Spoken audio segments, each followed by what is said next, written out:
Welcome to It's Your Life with host Joyce Wheeler, who will empower you to live a happy, healthy, natural life.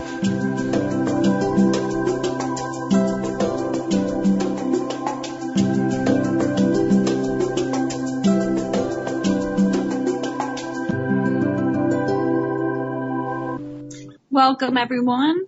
I'm your host, Joyce Wheeler, and you are listening to It's Your Life, Live It to the Fullest. Today is Friday, July 15th, 2016. You're listening to Haggy Shack Radio and Will Spirit Radio.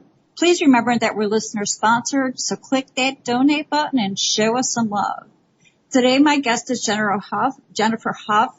She's a speaker, best-selling author, and expert in applied physics. Her work is to assist each of us to awaken in our innate abilities beyond the five senses, to live life in flow and passion, and to truly experience our lives as a piece of the puzzle of heaven on earth in this lifetime. Her magnetic style and authenticity have blown audiences away all over the world. She's been emanating her special kind of light from Peru to Hawaii to Toronto to Germany and Australia, igniting flames of peace, passion, and effortless flow wherever she goes. Jennifer is a supreme lover of life that will activate your cellular yes, making that little voice in your head highly uninteresting to listen to. Her mission is to cause heaven within us, so we can all bring heaven with us wherever we go. The programs she teaches are Get Out of Your Own Way, Awakening Alchemist, Innate Abilities, Flourish, and Flight School. She also takes those ready to have the full experience on awakening adventures all over the world. Welcome, Jennifer. It's great to have you. I am so happy to be here, Joyce, with you and all the listeners, really. I am so thrilled to have you. Well, it's going to be a juicy conversation given the topic and even recent world events, you know? Great. Yeah, and our topic tonight, we're going to be talking about integrating your human superpowers. Yep. So important in these times of great change when crazy stuff happens in the world, right? Right. And, you know, you feel that right now that more people are being called to their purpose. Oh, yeah. I mean, there's huge reason for that too. I mean, Joyce, is such a big, just even saying that opens up this massive can of worms, because if you imagine, you know, I did this I collected some data and I was looking at how many people came before the amount of people that are on the planet right now, which is about 7.5 billion right now. And what I did is I collected information according to history for how many people have ever been on this planet, like in total, up until the last, generation, or the last few generations. And it's about 7.5 billion people. Isn't that interesting? So who's ever been on the planet is the same number as who is on the planet right now, which is kind of fascinating. Oh, wow, that is. Yeah, and I thought to myself, okay, what's the significance of that? Let's pretend that it is significant. I have no idea if it is or not. But, you and I, and probably most of your listeners, and maybe you don't and maybe you do, but probably know that our wishes, our yearnings, our desires are all heard in physics and are responded to in physics by creation, by the universe, by whatever the case may be, however you want to language it or whatever you believe. And if you imagine 7.5 people have actually come before us and and kind of imagine what's happened, medieval times with Jesus and the Romans and all that kind of stuff, and stuff predating that, and then prehistoric man and all that kind of stuff, and all the struggles and the strife and the evolution of our consciousness, and all the world wars that we've had. Imagine the people that were involved in all of those things, what in their heart of hearts they were truly wishing for.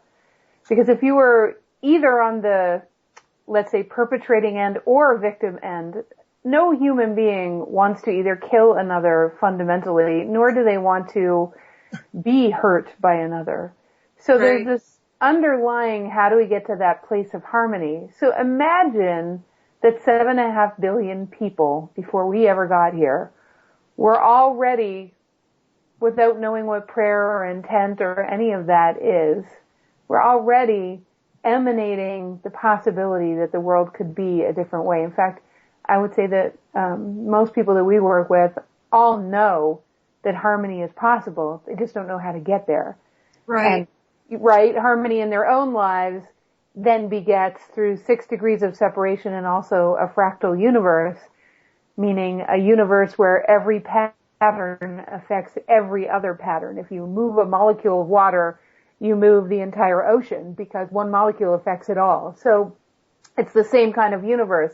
If I find more harmony for myself, then through every dimension, there is change because I found more harmony and more deeper understanding for myself. So everything is affected.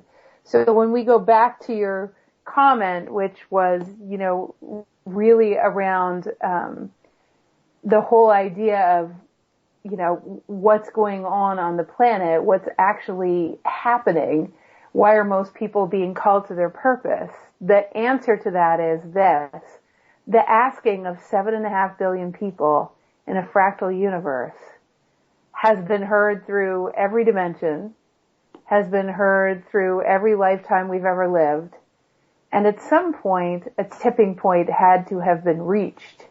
So there's a couple of things that I want to say about that I think are really crucial, Joyce. One of them is that through a fractal universe, if everyone has been affected by that yearning, and at some point,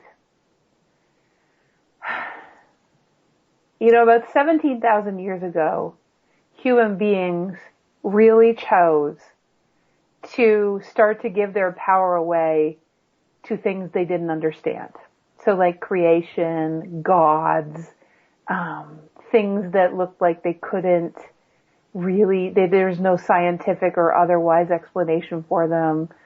So we started to say the sun is a god and that is a god and this is a god until finally through some bizarre, happenstance, human beings which were born to be creators, which were born, born with abilities to be able to create like no other species on Earth, even in the universe. And here we are, these creative species, and what we're doing is we're saying, no, we're not creator consciousness in human form. All of that creative force is out there. We're just lowly human beings. And when you separate yourself from that creative force, what happens is you live a life of there's not enough. There's limited resources, there's limited money, there's limited love, there's limited nice people, there's limited everything. There's limited air, there's limited good water to drink, and you basically create a world where there's only so much to go around, and now you have to create mental strategies and fight each other to actually get there, which is the cause of a lot of problems right now. But why people, yeah. When you mentioned us giving our power away, mm-hmm. is that what you mean by us giving our power away? Caving into the concept that there's not enough? Well, the idea of giving our power away, we said that God or creation or that which made all this amazing stuff that we're witnessing, or that which knows how to give birth to other beings, or, all of that kind of stuff, that's not our doing. That's some magical being out there, or some magical realm out there. So in other words, giving your power away says that you are not the magical being. The magical being is somewhere out there, and the goodness gets bestowed upon us. And in half the religions in the world, the goodness doesn't get bestowed upon us while we're here. The goodness gets bestowed if you're a good enough person while you're here. Then right. You get all the goodness when you die, which is just absolutely silliness if you're creator consciousness. So giving your power away is really saying, it's all out. I am not special. I am just a lowly human being with no and I need mental strategies, and I shouldn't even seek to understand the complexities and the amazingness of this universe. I'm just going to try to survive my life. And the instant you say God is out there is the instant you're going to be seeking strategies to try to survive your life, and you're going to spend the rest of your life trying to survive your marriage, trying to survive your financial stuff, trying to survive your health, trying to survive until you get an RV and you drive around North America or whatever, and then you finally die of some dreaded disease and you just don't want to suffer too much, when that is not the design of human beings at all. That is nowhere close to how we were designed. So when we say, I think that's really funny that you mentioned driving an RV around. I don't know if we talked about that in the conversation that we had, but that's kind of something my husband and I have been talking about. Right. And it's like, well, it's like something that we aspire to when even more than that is available. So, oh my God, so much is available for love, for abundance, it's ridiculous what's available to human beings. And, I think probably one of the things that comes to mind right now for people is, how would I even know that? How do I know? And why should I believe you? Because who are you? Wow. And, right? Because I'm just saying some stuff, and who am I really to say all that? Who am I to say that? Because now what? You're going to give your power away to me too? So how do I know? Is really, I would love to speak to that because. Please do. Yeah, because I basically, I grew up in a middle class family with a father who was very domineering and controlling and a mother who was very submissive. And they were both lovely people. They still are very lovely people. But, it's very typical of many people's upbringing who are around my age, anywhere from 40 to 60 or 35 to 65. And the interesting thing is this. At some point, I remember always feeling like I was on the outside. I always felt like misunderstood. I always felt like I looked at things differently. And I went to university and I realized that I did look at things differently. I could sort of see things from 30,000 feet. I could see why people were arguing. I couldn't understand why politicians wouldn't talk to each other and just resolve their stuff by understanding each other. I knew that, there should be a good news newspaper, and some of you might be relating to what I'm saying right now. I don't understand. This is craziness on the planet. And it really is only a certain echelon of people that think that way, that are willing to believe that something more is available for humanity. But I didn't realize, Joyce, that thinking that way is actually a thing. It's not like just you're weird. It's actually a way of thinking that is for 10% of the population or less that really question everything and are looking for the fast track solutions to the world being different, their lives being different, and they're willing not to believe anybody, but to be curious about everything, right? Right. Exactly. So I'm sure you're in that ballpark too, huh? Yes, ma'am. Yeah, that's what I thought. So why? Well, because what happened to me is I probably am the most skeptical person on the freaking planet. I went to university for economics and accounting. And also for sociology. And I ended up graduating, I think, with a major in sociology and a minor in economics, mostly because I didn't want to pursue economics because it was so boring.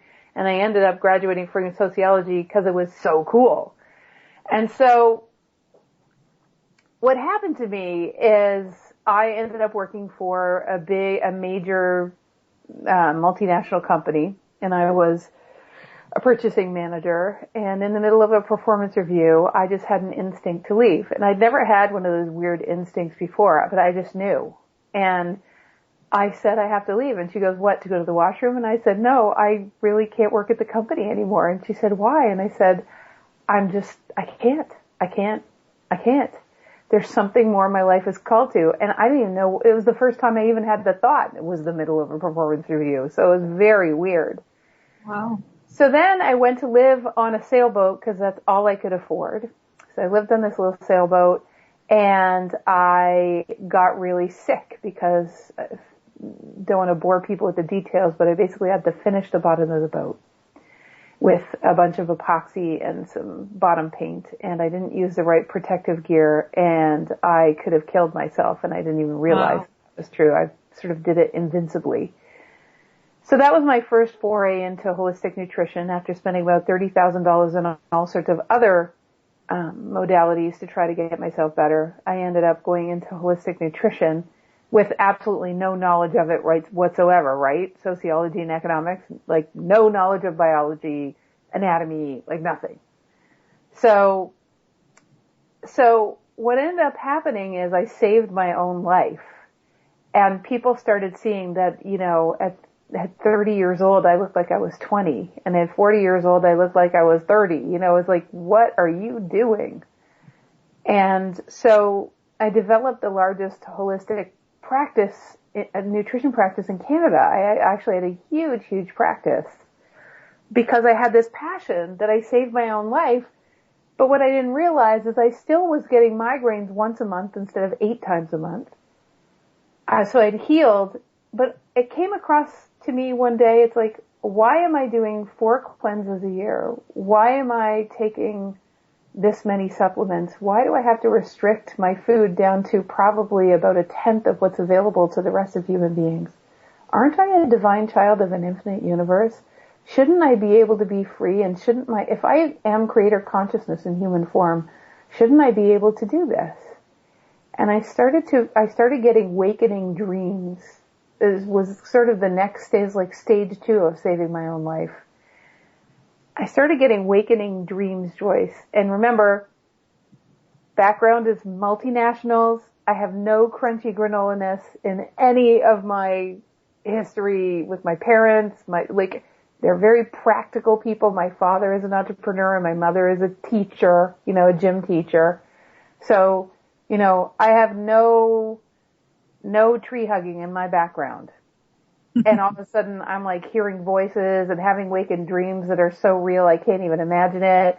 I'm talking to dead people. I'm seeing the hologram of people's biology. Then I'm started to see the hologram, the future and the past of their, what's ever happened to them ancestrally and in this lifetime. And all of a sudden, and I have no idea what to call it or what it is. Neither did anybody else.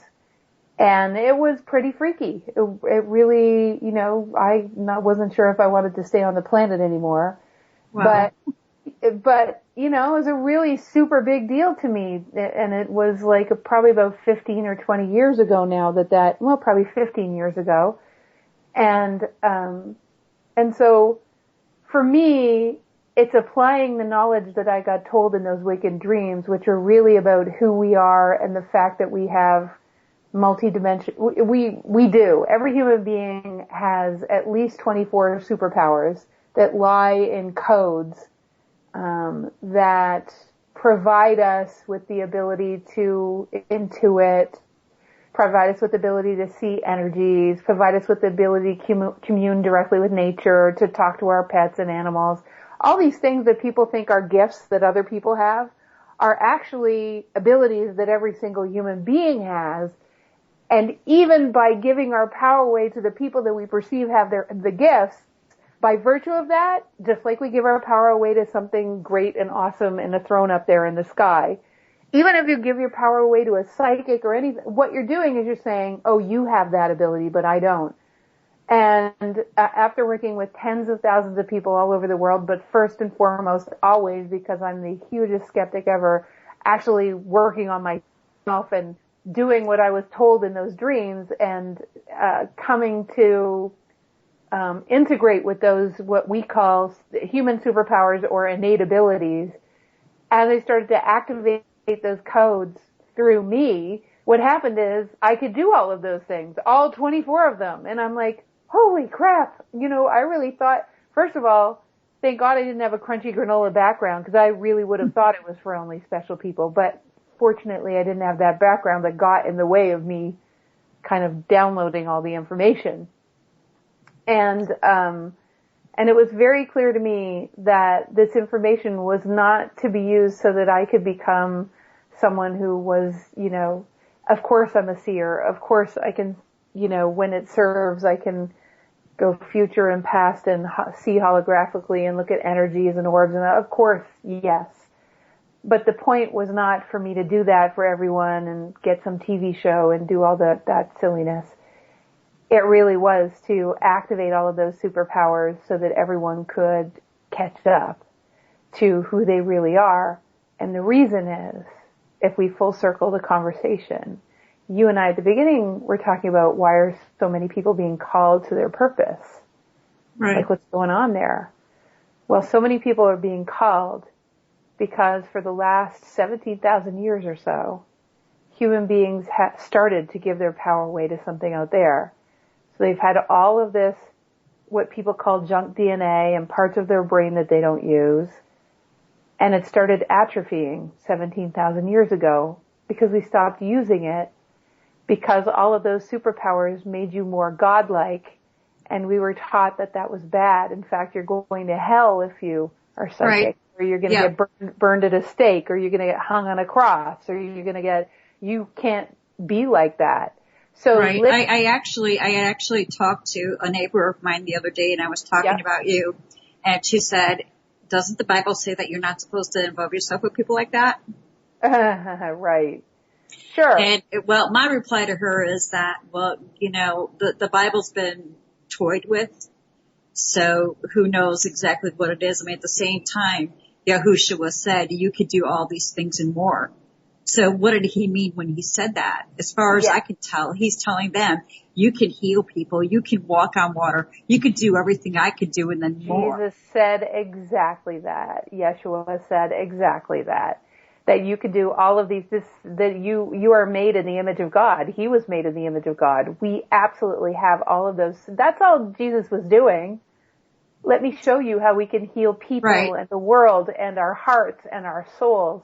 And he went around and he did it. And he said, but don't worship me. Do it yourself. That's exactly what he said. And that's what he was trying to teach. So what's really funny is, you know, for thousands of years, everyone who said, well, let me show you, or no, you can do this, or I can do this and let me show you, they were judged as heretics, which is really funny. But if we bring it back around to that, so even you, look, Joyce, don't you have this powerful calling that's so overwhelming that you almost don't know what to do with yourself next sometimes? Oh, definitely. Right? Like it's as though there's something calling you forward. Half the time you don't even know what the stinking thing is, but you feel like there's so much more that you need to do with your life. And the thing is, all of us are the people that were the wave of leaders that came to this planet who had the capacity to integrate with that junk DNA such that we could upgrade and activate those superpowers. And that one of the first things to start to upgrade is the ability to tap into the piece of the puzzle of heaven on earth that we are. The problem is we haven't fully upgraded all of the abilities, so we can't see it that clearly.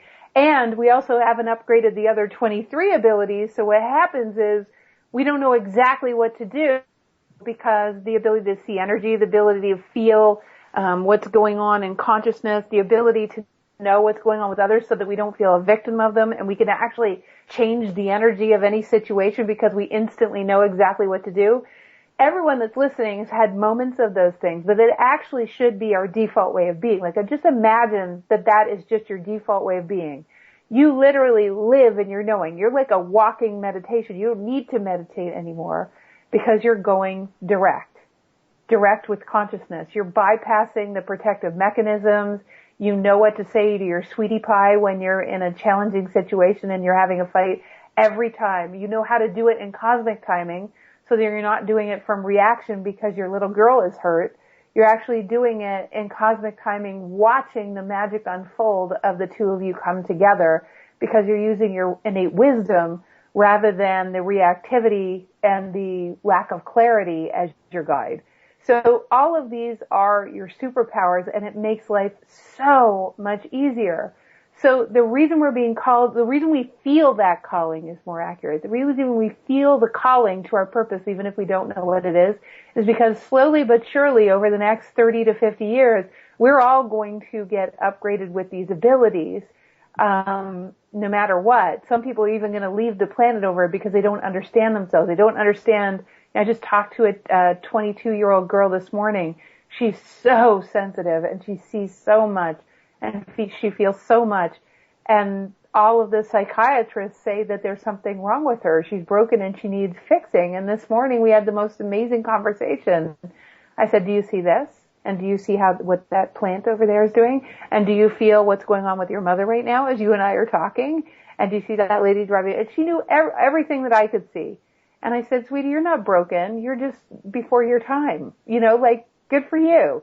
So would you like me to teach you how to use those and upgrade your abilities so that you can actually use them to change the stuff that's going on in the world? And she's like, oh my God, yes. I said, don't you feel like that's why you have those abilities? She said, yes, but no one's ever showed me before. So she was so grateful. So, okay.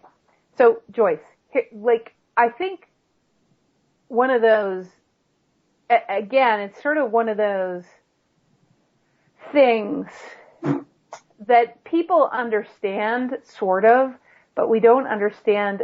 We get that there's more to life. We get that harmony is possible on the planet. We get that we should be living in way more fluidity. Exactly. So the fact that we get it is the most important thing.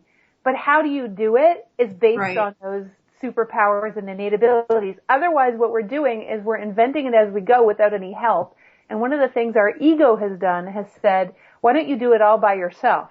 Because you'll never figure it out, or it'll take you 30 years. You'll be dead before you get there, before you really get to the state of leadership that you could be. And that's another paradigm shift that needs to change. We have to stop trying to do, you have no idea how many people I have to have it's like, let me show you, oh my God, what your piece of the puzzle of heaven on earth is completely going to change the world. Good Lord. Let me activate those superpowers so that we can not have things like what happened in France today happen again. Right? Well, the thing is though too is that we're basically, taught that we have to depend upon others. It's the wholesome system.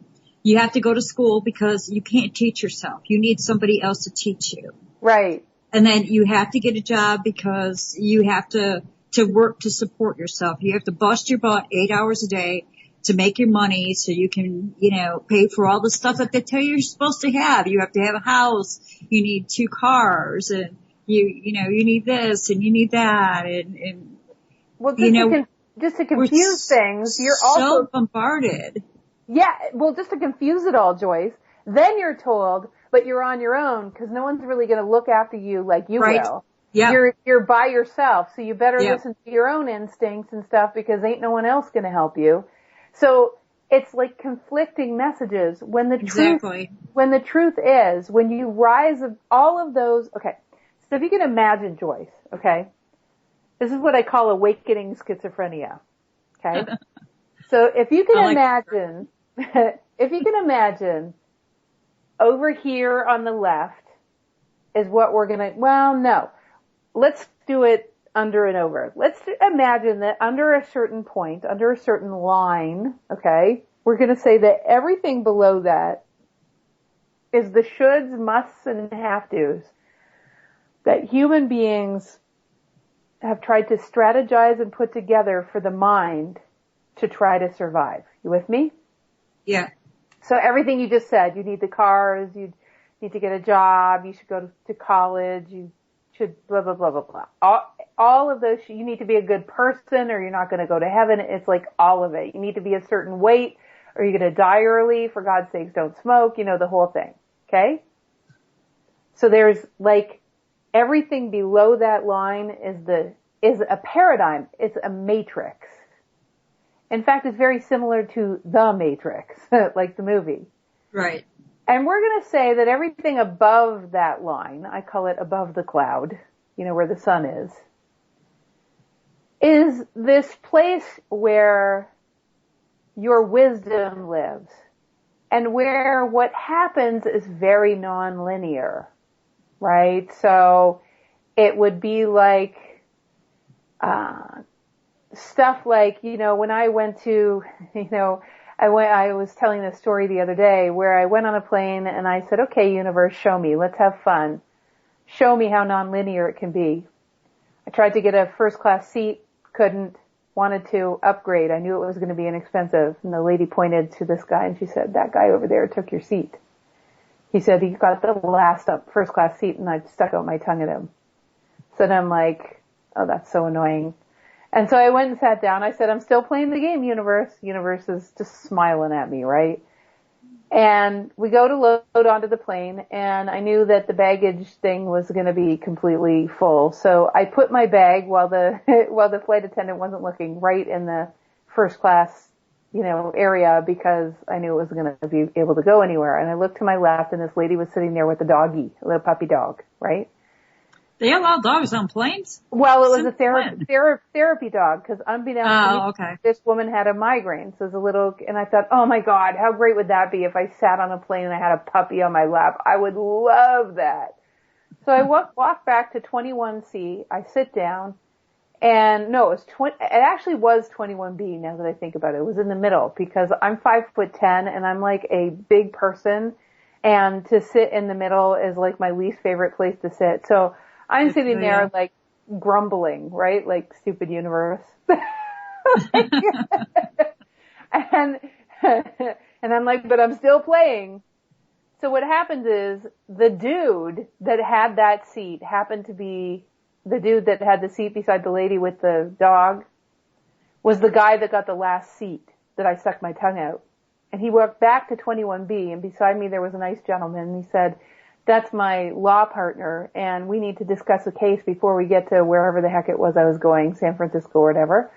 And he said, I need to sit in your seat. Can I trade you, and do you want to sit in the first class? So I said, ooh, let me think about it a little bit. Yes. And on a plane full of people, I was selected to sit in first class beside the lady with the dog. As soon as I sat down, I noticed my bag was already beside me.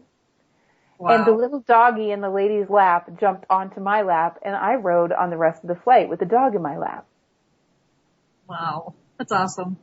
And then, just to top it off, my beginnings in nutrition were because I used to get migraines. Remember how I said that? Yes. Okay, the lady beside me had horrific migraines. And one of my areas of mastery, even before I started to be able to see energy and why everything was happening, was actually migraines. And I taught her over the course of the 2.5 hours how to actually completely sort of disentangle from the things that were causing her migraines on planes. And she could dance with it she actually had freedom to dance with it the entire time when I showed her.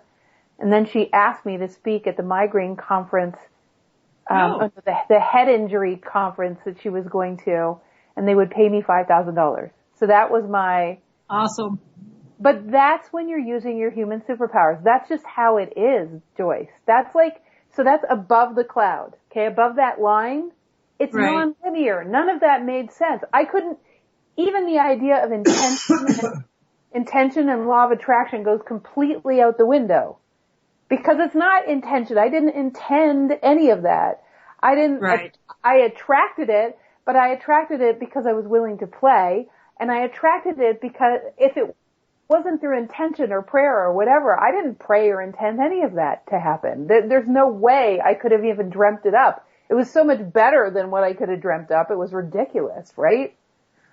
And what they were trying to do is prove a point, and what I would spend the rest of my life teaching, which is the universe totally saw who you were before you ever got here. You're a piece of the puzzle of heaven on earth.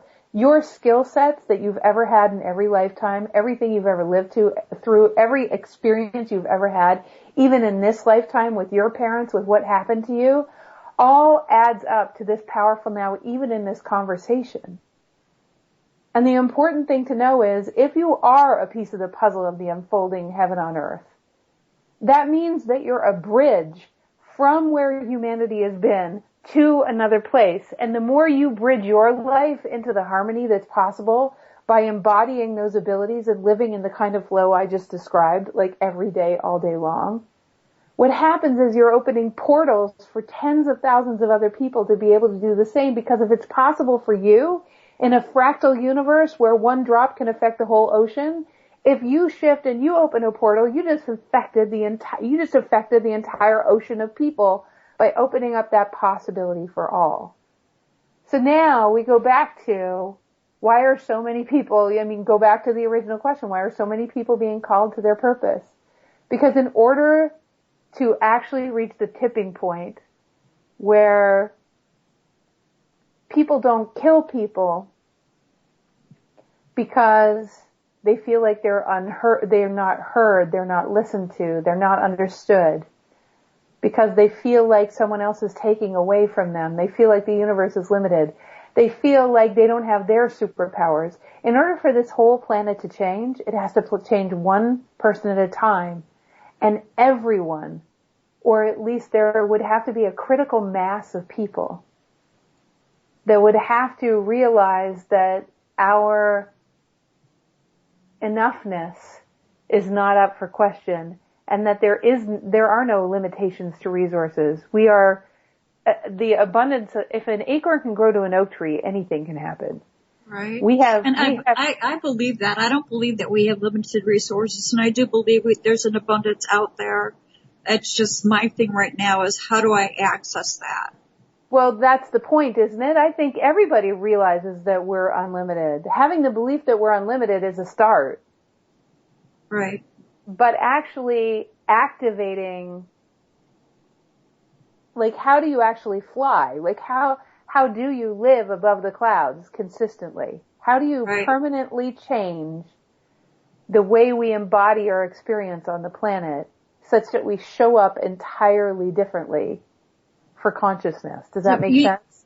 Yeah, one thing that I just want to go back a little bit to where you were talking about being sick, because I've talked to you and two other guests, one who was already on and one who's going to be on at the end of the month, who had these abilities.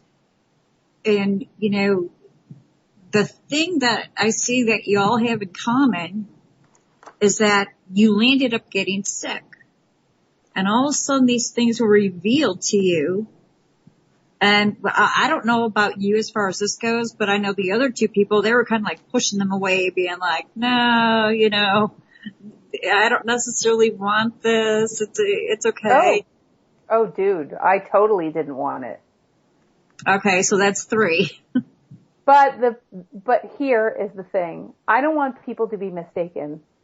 You don't have to suffer in order to get these abilities. I went through what I went through. I mean, it would be a disservice to humanity if I went through, you have no idea. It's just, I had to go, I had the perfect house with, I had a 5,500 square foot house with an indoor pool, and I had a husband that loved me. He probably doesn't think he loves me anymore, but he does. And I love him too. And, the dog, the property with the stream in the backyard and a walking trail. We were living the life. We were going to parties, going on vacation, everything that was fun and awesome, and we liked each other and we loved each other, but I just knew I wasn't happy. I checked every box in the land below the line, right? In the land below the line, I filled in every one of the shoulds, and it could only have happened that way, Joyce, because I wouldn't be able to talk to you right now. Hopefully you guys can, it's so funny. The ego too. So after you work with tens of thousands of people and you see what happens, I just got a text from someone who I've been working with for 6 years, and she went from, probably the worst life you could describe. You would think it would be hopeless for someone like her to actually become a teacher and then help kids who she actually manifested a job which is teaching all of the outcasts in a school board, which is basically I would have been one of her students. Right. And she would have been me.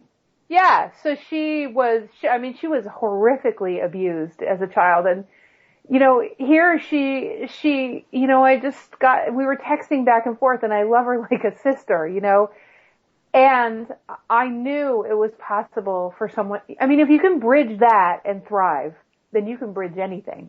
Right. If you can do that, you can do anything. But I mean, she's just one among tens of thousands. I mean, she just happened to text me today. You know, and also I think that people get jaded too. They start listening to someone like me who sounds so passionate and so like sure of herself, and they think like, oh, you know, she's just trying to sell programs and courses and stuff. I really am not. It's like when you start listening to your instincts, if you're someone that's on the fast track and you want to wake up and integrate those superpowers, I mean, I have to financially support my company in order to keep everyone staffed. But I'll tell you, it is so far from being about the money. It's more about financing journeys around the world so that I can speak to as many people as I possibly can to stop this world from having everything that happens happen. You know, so when we go again, we go back to that original question, which seems to be a very formative question. Why are we being called to our purpose? Because it's not just about it's not just about the little me. Like, oh, I just want to be able to have a car and a house who cares about that? Oh my God, anyone can do that. You might say, but Jennifer, I don't even know how I'm going to pay my bills right now. Right. And even by integrating just a few of your superpowers, you watch how that shifts so quickly, like that whole quantum leap that happened to me on the plane. You have to have the courage to go into the land of not knowing, though, because you see, I do. do. to the degree that things aren't flowing is the degree to it. Like, if you want to know how much you're integrated with your superpowers and you're living with them, that's the degree to which everything is flowing. Relationships, money, all that kind of stuff, like everything just working and it's expanding. So if it's like the barometer of how far integrated with them you are is exactly the results. So that's all you get. Knowing about them doesn't make a fig of difference, but activating them and getting the practice of using them and then realizing that you could actually permanently live above the shoulds, musts, and have tos, and you'll be able to see from 30,000 feet everything that's going on and have the wisdom to know exactly what to do about it. That's a whole different way of living.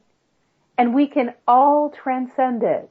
And I swear to God, I will not stop until, those that are coming forward, like that client I just talked about, and she was born to teach the kids that are just like that young one that I was talking about this morning, the 22-year-old who has been shunned and sent to psychiatrists and all this kind of stuff. If this woman was her teacher, she would have been validated and told that there's nothing wrong with her, and she would have somewhere to go to know that she's not the crazy one, right? And so, that's just one person affecting thousands of kids, so how do we change a planet? In a fractal universe, it really is one life at a time, and it's causing one person to be able to. We talked about having this land below that's this man-made land of shoulds, musts, and have-tos with strategies. You need a head. Your head needs to be used by those strategies. When you live... I'm sick of that. I'm real sick of that. Sure. And when you live above the density, when you actually start to integrate with your innate abilities, your default becomes... You just don't care. You're living at a frequency. Now get this, Joyce, okay? So actually everyone should breathe right now because what I'm about to say is like a really big concept. Okay? So just like you really want to be in your body to hear this, like with your cells. We don't hear with our head because your cells here, you have 75 trillion cells and you have one little left brain. We don't want to be in the little left brain. We want to be in all of your cells hearing this. Imagine that when you live above the clouds, when you live above the line, when you step out of the density of what your parents said, what your school said, what the church said, what the synagogue said, what the whatever said. And when you actually transcend the need to appease everyone else and make sure everyone else is okay with what you're doing, but then you develop the skills to be able to bridge any conversation so it's also not a rebellious thing. Like, screw you, nobody can hold me back. I'm a freedom seeker. That's just swinging the pendulum the other way. Right. I'm talking about having so much confidence with your abilities to move energy on this planet and to change things and to embody yourself. Now just think about what I said earlier. That, my friends, is creator consciousness. That is a human being living as creator consciousness through a human body. Now, from this perspective, the paradox is you start to realize that the only being that would be powerful enough to even create the paradigm called I'm not creator consciousness. Like, can you imagine the kind of power, the kind of fortitude it would take to actually create an entire paradigm below the clouds called you are not what you actually are, but we're going to create a whole reality around it so you can live that illusion. I mean, you'd have to be one stinking powerful creator being to actually create the world so you could actually forget who you really are. Wow. I don't want to forget who I really am. No, we don't want to forget who we really are. And, a lot of times the next question is, why would we do that? Well, that's kind of what I was thinking. It's kind of like, well, that thought's never crossed my mind. Like, yeah, why would I do that? So now we know why so many people are feeling the call to purpose. Because 7.5 billion people that came before you, one of them was you, actually asked for people to come forward that think outside of the box and are willing to live beyond the clouds. That's the answer to the question. Then, like you said, the question is like, why would someone forget that they could live there? Why would you forget all your superpowers? Why would you atrophy all of that? Well, because it's embedded into us from the time that we're very young. But even over history, like what happened, right? Even there, because you look back at it and it's, it was called evil. It was satanic. I mean, even women and you were killed. Yeah, right. Women who used women they used the herbalists using herbs. They were called witches. There you go, girlfriend. It was bad.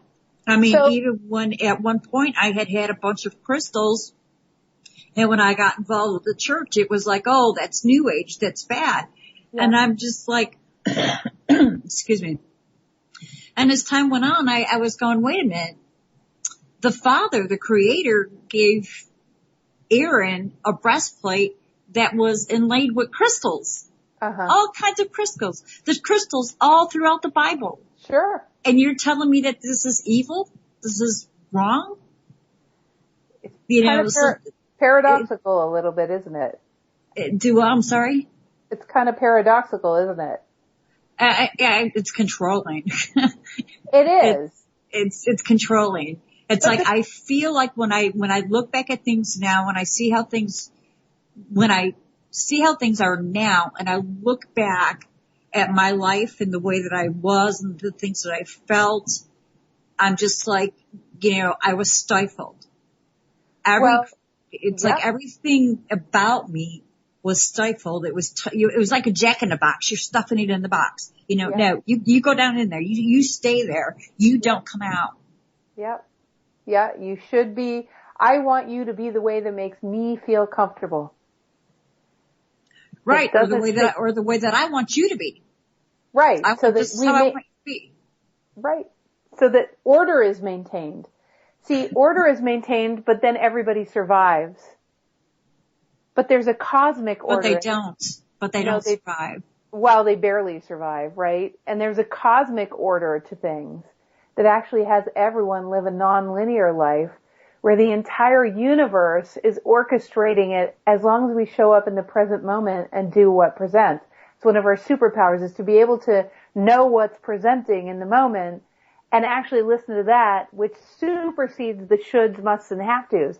So that's how you get nonlinear results, but you have to develop a level of confidence with that so that you lose your doubts, right? So, I mean, that's why I'm so right? So that's why I'm so passionate about what I teach, because if everyone would do that, really, we would not need to fight with anyone, because we would realize that nobody was stopping us. There's always a way. We would know the universe is basically considering every other human being and everything that is presented to you. So in other words, what is in the highest for you is in the highest for all. Even if it shakes their tree, even if it stings a little bit sometimes.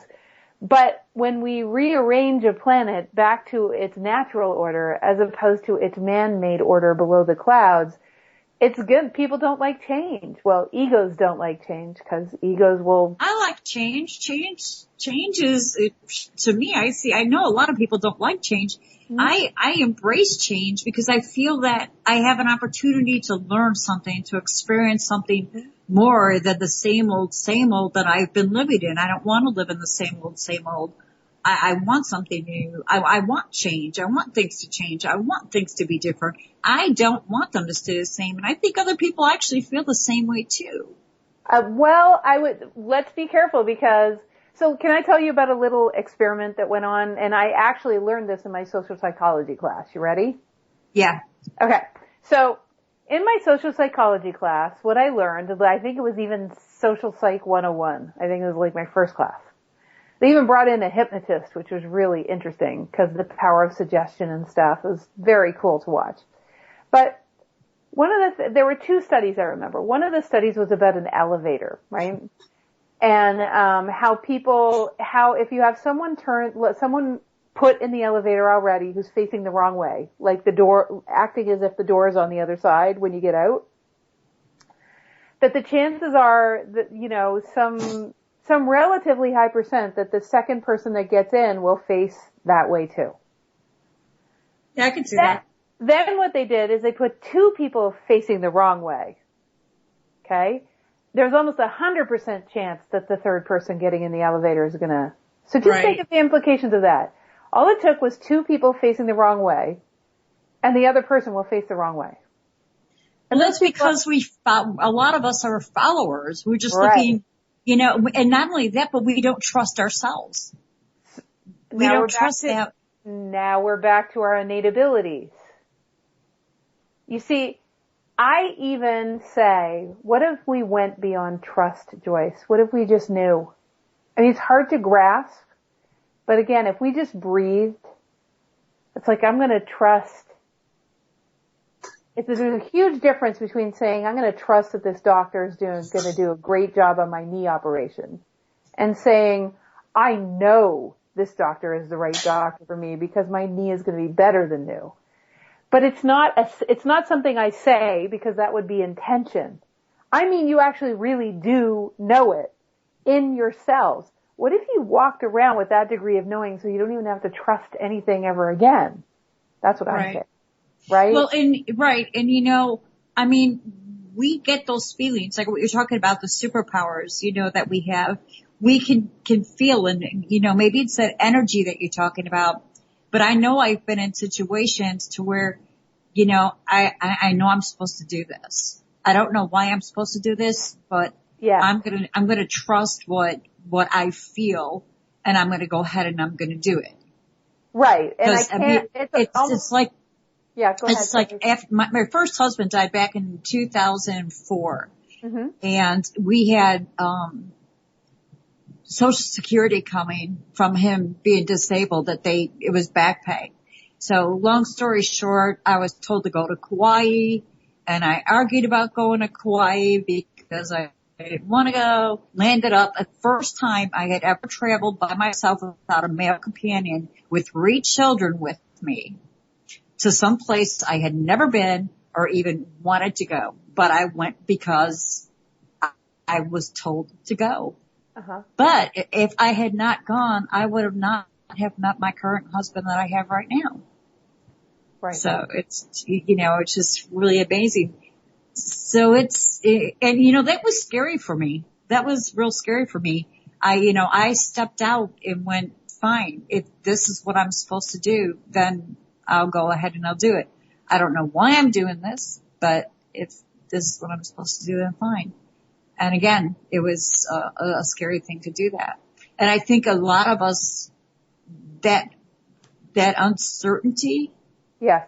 of when we feel that we should do something, and then we start to question ourselves.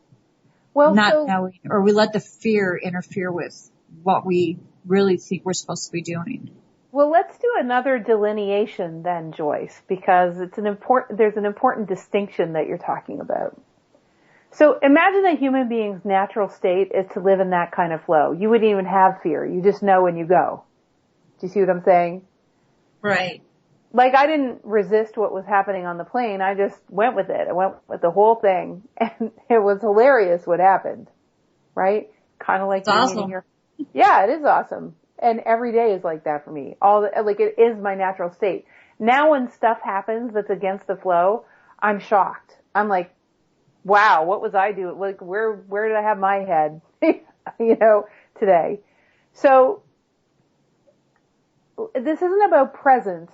It really is about activating codes that actually are like keys in a lock in your multidimensional, and the bridge to the multidimensional abilities is that latent junk DNA that accesses the other, what we would call gifts. But you don't just have one gift, you could have all 24, including the ability to just know. Forget about trusting. So let's talk about the fear for a second. Okay. So you remember the line that we talked about before? We said that everything below that line is man-made. It's going to be strategy-based, right? Right. Okay. So just play Are you up to play our game today, Joyce? Contestant number one. Contestant number one. Okay. So let's pretend there was a being that had a bunch of superpowers. Let's even, the pre-Inca people used to do all their crops this way. They lived totally by instincts.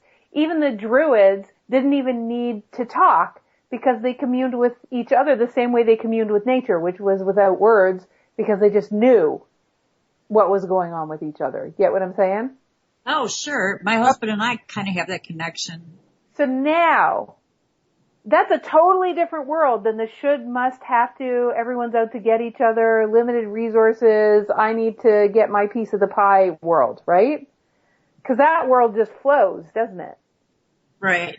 Okay, so imagine let's imagine this is possible. You start off as this amazing being that's totally filled with possibility, knows that their imagination is actually just an alternate reality, knows that they can bring anything into this reality, has a very alchemical experience of life, and is just, having a blast with creating upon creation and what's next, and they flow with people, and they can see what's going on with people. All they have to do is say a few words if someone's stuck. People, and the energy of the other person moves. It's almost like their whole being is like an alchemical factory of it's like bringing heaven with them wherever they go. Okay? So now, that's how they are. But all of a sudden, they're told, alright, this is what you gotta do, okay? This is what you gotta do. I don't want you to live in La La Land anymore. We want you to come down to earth. I want you to forget all that hooey that you're living up there. And I want you to come below the line. And what we're going to do is, what you got to do is follow the shoulds, musts, strategies. There's not enough down here. It's like hard, and you have to fight each other for your piece of the pie. And there's a whole bunch of ingredients that will go into you being successful. And only success will equal happiness. So, there's somewhere to get, and you're going to constantly be going after goals. And you won't be happy until. There's a whole bunch of untils. Right. And you're like, okay. And then you think, well, I can't live from my cellular instincts anymore. So I have to invent a new aspect of me that can deal with limitedness and strategies and not enough, because I know that's all BS. That's not true. But in order to dance in the world where there isn't enough, and where there's not enough nice people, there's not enough money, you have to fight for where you're surviving, which I wasn't, but now I guess I'm going to play this game. You actually have to invent a part of your personality, like a new part of your personality, to be able to play the I'm not enough, maybe I'm not worthy, this is really hard game. And some people call that your ego, some people call it your alternate self, some people call it it doesn't even matter what we call it. But that's when we started living from that being as though it was real. Now, in order to live in the not enough world, you have to be afraid all the time. So your ego is afraid all the time. And the cool thing is the mechanism the ego created, which is so brilliant. I think this is like genius. The mechanism the ego created called fear, which we projected that if you're afraid, you shouldn't do that thing. That's what we said. Total BS again. If you're afraid, you're afraid. It's not that you shouldn't do that thing. And plus, you're saying you're afraid. But you're not afraid. Your ego's afraid. Because if you are actually going to do something inspiring from your instincts, you're now going to step above the line, and now you're going to activate your cosmic self, and the entity called your ego might die if you realize who you really are. And every thought form, including an ego, doesn't want to die. So what the ego is ultimately afraid of is dying, and that's the feeling we have when we go and do something that we say, I was really scared. If one thing we could do out of today, which, it's such a simple tool, it's really a drop in the bucket of what's possible. But if one thing we would do is stop saying, I'm afraid. No, you're not afraid. Your ego is afraid of dying if you do that possibility. If your ego is afraid, you should be really excited about whatever that possibility is. Because if you do that possibility, you're going to see more of who you are. That's why your ego's afraid. Right. Do you get what I'm saying? So it's a paradox. Oh, yeah, it makes total sense. Right? And so by the way, just to tell, give the punchline of that story, when you go from 3 to 8 years old, that's exactly the story. The whole story I just told is exactly what happens when you go from 2 years old to 9 years old. Yeah, I can totally see that. Well, it's 7:06 right now, so we're gonna take a short music break and we'll be right back. And Jennifer, when we come back, can we talk more about, actually about the multi-dimensional DNA? I'm really curious about that. Absolutely. Yummy. Yay. Woohoo. Okay.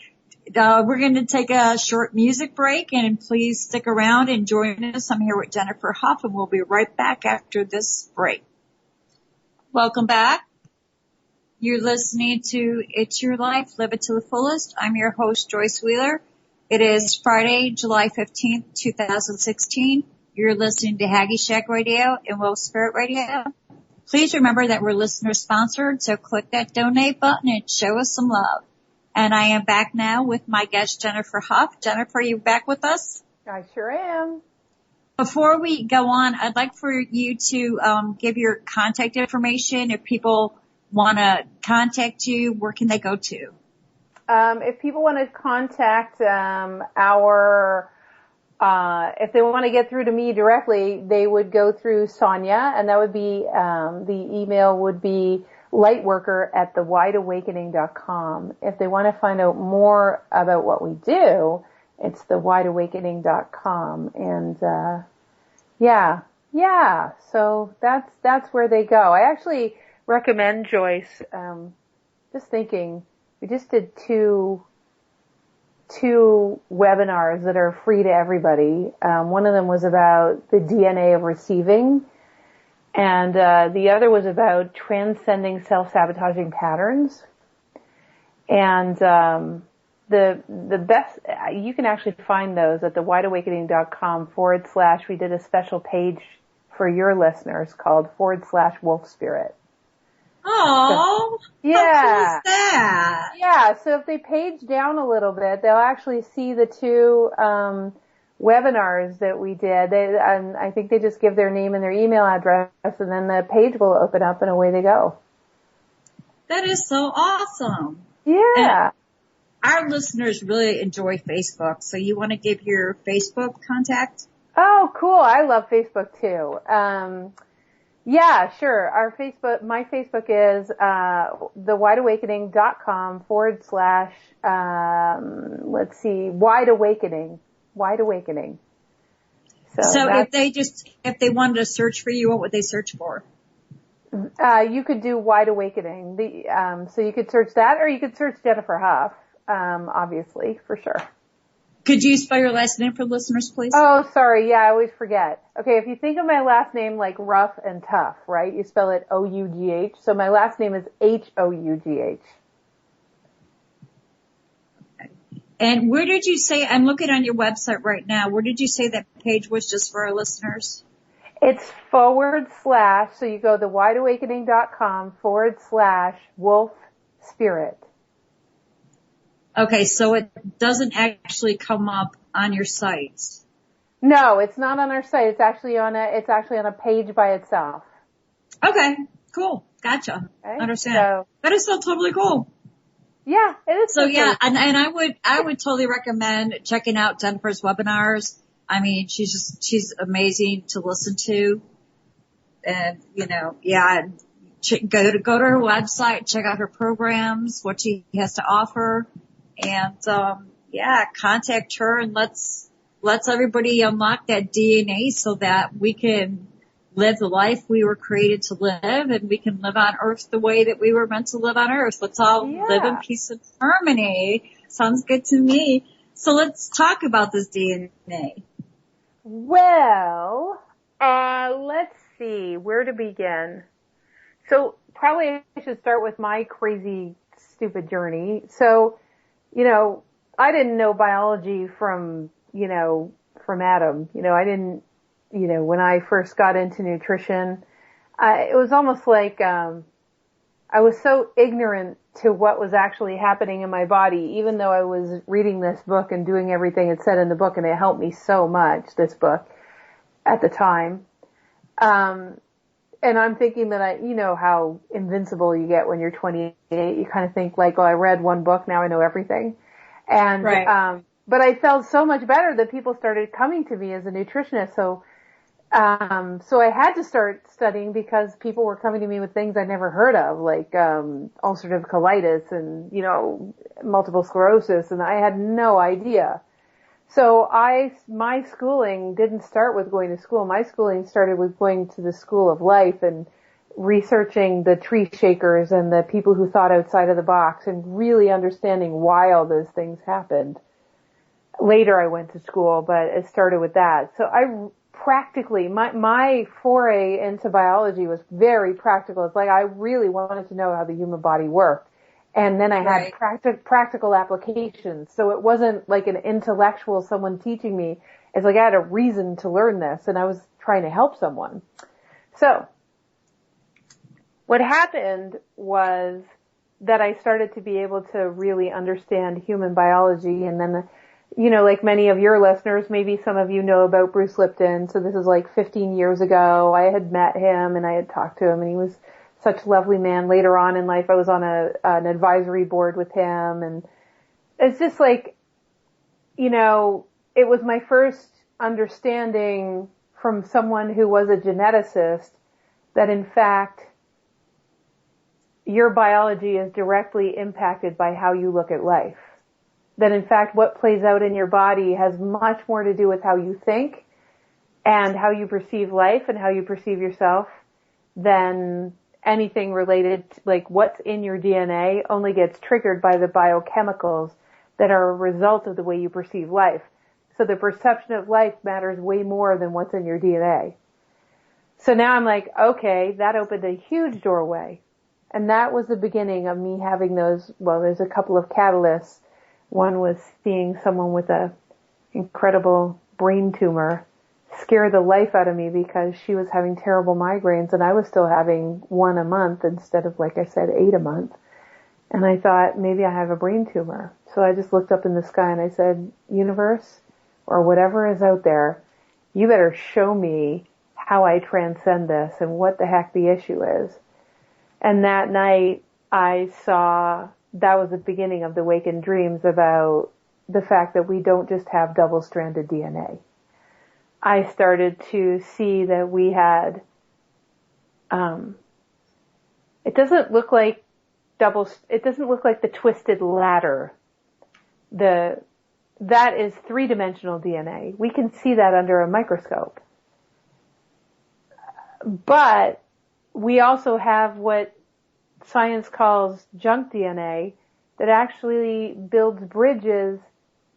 So if you can kind of think, Joyce, what does double-stranded DNA give us? Like, well, what is it governing? What does it govern? What's its job? I don't know, I'm not a science person. I'm a writer, so I'm more about words. Sure. But, just from what I think I know about it, it basically governs our makeup. Our DNA determines what we look like, certain, as far as certain aspects of our bodies go. Yep.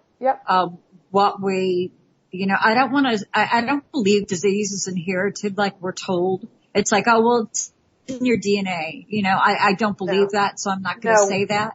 No, but this is what we're told. Absolutely. What's inherited is actually the ways of thinking and the way of perceiving life that give you the chemicals that actually activate that part of the DNA. You're absolutely right on. Yay for me. What do I win? Yeah, well, since you are our first contestant of the D, the DNA actually is exactly the two-stranded DNA, eye color, height, everything you just said. It's all about the three-dimensional characteristics, right? So just with sheer logic, you don't know anything really about biology. I mean, you're not a biologist, like you said, you're a writer. If it's very obvious to you that two-stranded three-dimensional DNA gives you all the three-dimensional characteristics, then where do the codes for all of those special abilities where you just know stuff, or where you can see energy, or where you can talk to your dog through your pineal gland, or where, if those are all multidimensional abilities, then where are the codes for that DNA? I don't know. Well, if three-dimensional codes for three-dimensional characteristics, then multidimensional codes are likely for multidimensional characteristics, right? Ah. Like, how can you have a three-dimensional code for something that doesn't even exist in 3D? You with me? Yeah. So what I started to see in the hologram of human beings' beingness was I could see not only all the way back in their history and every decision that they'd made that had caused the biochemistry and the future trajectories that were about to happen in their life, that some of them didn't look very good, which is why I was working with them in the present moment to change the way they perceived life. And I thought what I was doing is preventing disease, but as it turns out, it would change the whole future trajectory of their life. But what I would see is I didn't realize at the time that all these crazy shapes and tones and,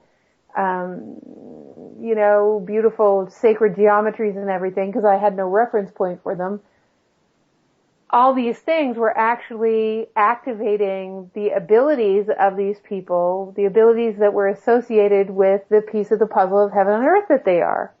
And I was like, these codes contained the information that when applied to the human body and when delivered to the human body, the human three-dimensional biology would build a bridge to those codes, and the three-dimensional biology would be permanently altered to be able to access multi-dimensions while being in 3D.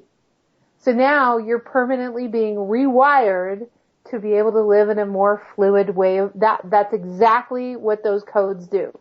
What they do is the pineal gland, which is why you'll see all the sacred, all the ancient wisdoms, even if you look in ancient Egypt, you'll see the Eye of Ra. Right. The Eye of Ra is exactly in the shape of the pituitary, of the pineal gland. It's the exact same shape. Right. When they draw it, it's the same. So the pineal gland is a doorway to the multidimensional aspects. Now, just because it's a doorway doesn't mean you're going to activate all your DNA codes. That's just not what happens. But what it does is opens a doorway so that you can be upgraded. Over time, humanity is going to be upgraded because the demand of human beings for no longer to be lied to by media, to find peace and understanding with each other, is going to demand that we shift and we actually can know the truth about who each other is rather than. And I think that's happening right now. It is absolutely happening. Well, that's why I love what I do, because for those who, I just have to share, can I share one more study? Yeah, but you know what? Something's been bothering me.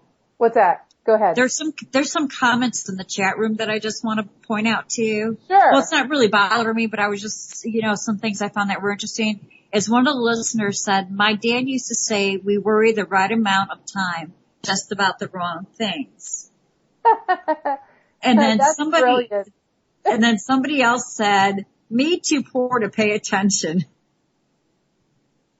Me too poor to pay attention? Yeah. Huh. That's interesting because what's so, even in this conversation, Joyce, the thing is that by embodying those DNA codes myself, everyone is receiving those codes just from our conversation. So those codes are being activated within people at a basic level, even through our conversation, because I emanate those codes. You also emanate some of those codes. So our conversation is exponentially emanating the codes that people are receiving. And what happens is a lot of people just sort of give up, right? What they're looking at is they think that it's a very linear journey and I can't skip the line and I just survive and I just, all that kind of stuff. But the thing is, one thing that I will say is this. We all know how our parents were. We all knew how our teachers were. We know who even the people that hurt us the worst. We know that they were probably hurt the worst too before us. If you're willing to be someone that doesn't want to hold on to the new agey paradigm or even the therapy-based paradigm, or even the paradigm that woman or man was tapping into, that thriving is unreachable, there's too far to go. Your ego would love it if you stayed with that. That is a below the line, below the clouds paradigm.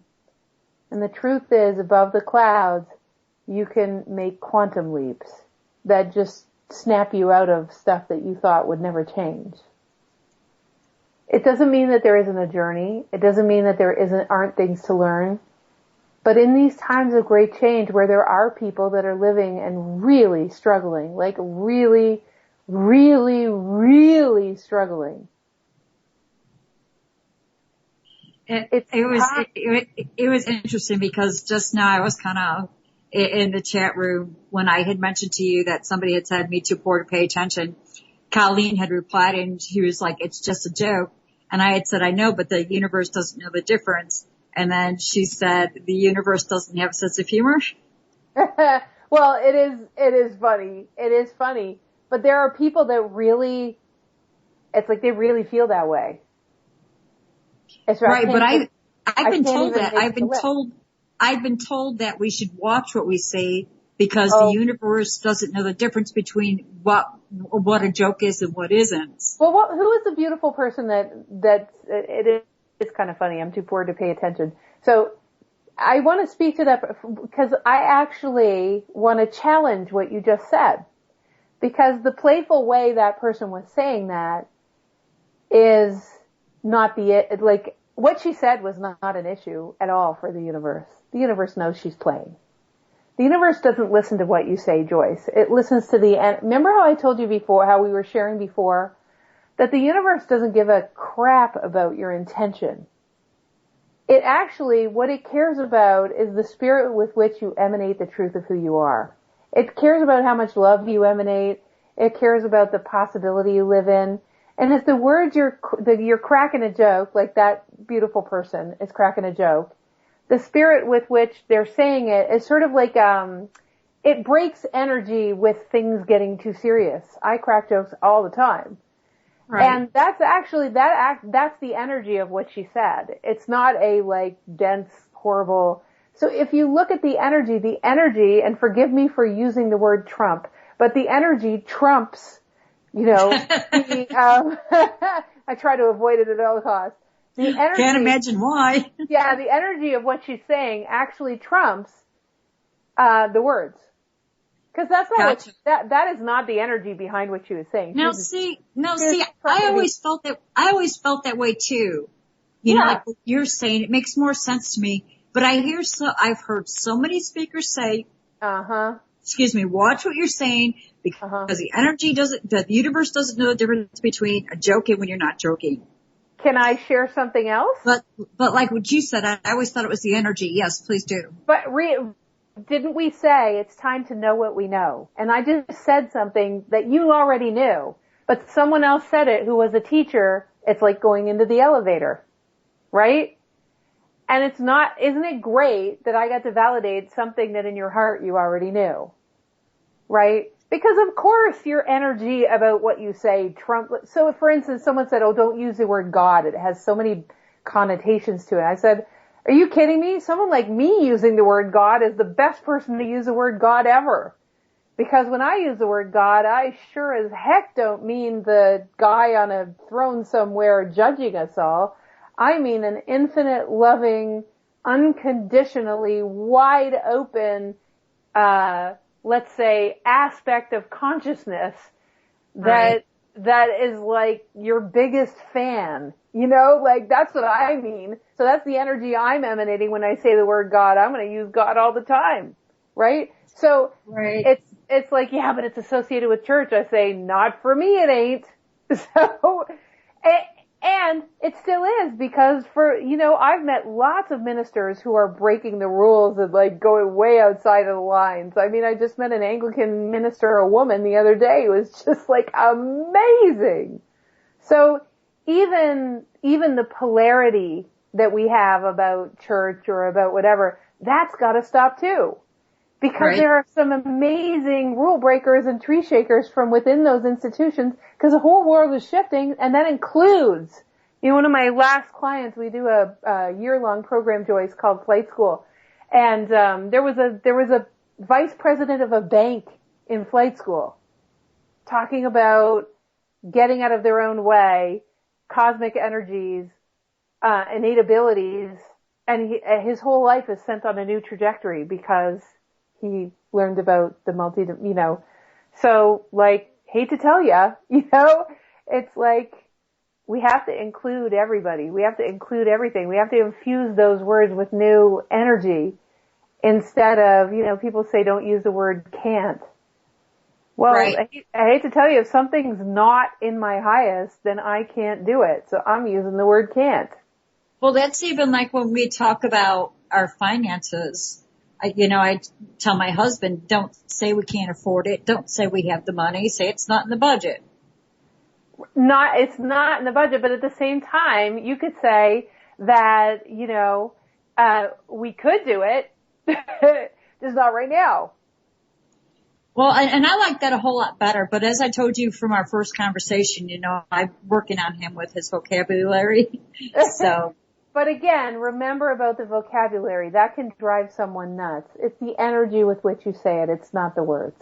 But see, that's a problem too. There's negative energy there. Well, when so he's here's saying it, it's negative energy. I could feel it. So, Sweetie Pie, can I assist you further? And everybody? Please. Okay. Please do. Okay. What do you think is the energy of all of consciousness of the entire universe? What do you, is it? Like, is it yummy? Is it expansive? Like, describe it. Like, what does it feel like? Tense. The energy of the entire universe? Yeah, I feel tension at the same time. I would, it's mixed. It's tense, it's then love. we're talking about two different things. What does it feel like to be in the flow with the entirety of creation? Oh, okay. Freedom. Total freedom. Peace, love, happiness. Yeah. Yeah, like expansion, like possibility, right? Like totally. Oh, yeah. Yeah. Okay, totally. cool. Okay. If I said to you, so here's the deal.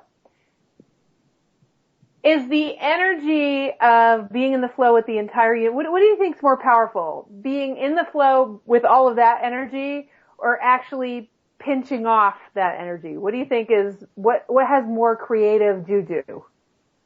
Okay, are you talking like in regards to my husband and what I was saying? Anything. Nope. I'm just talking in general. What has more creative force in the universe?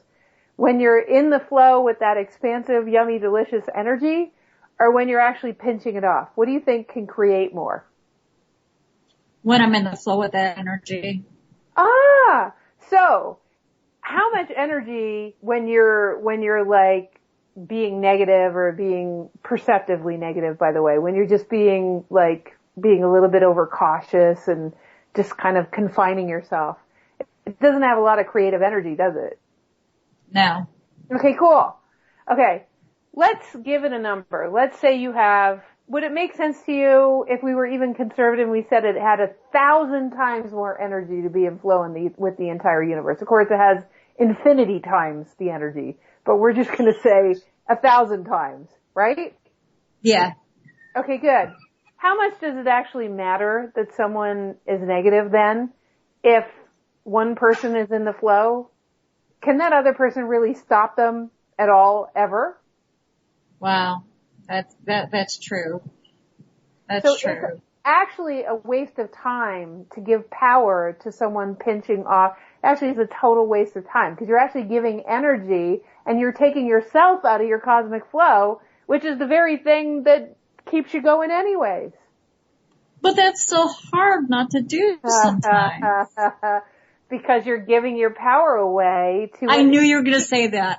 So knew you were going to say that. But you get it, right? Like, it's pretty vivid. Yeah, I get it.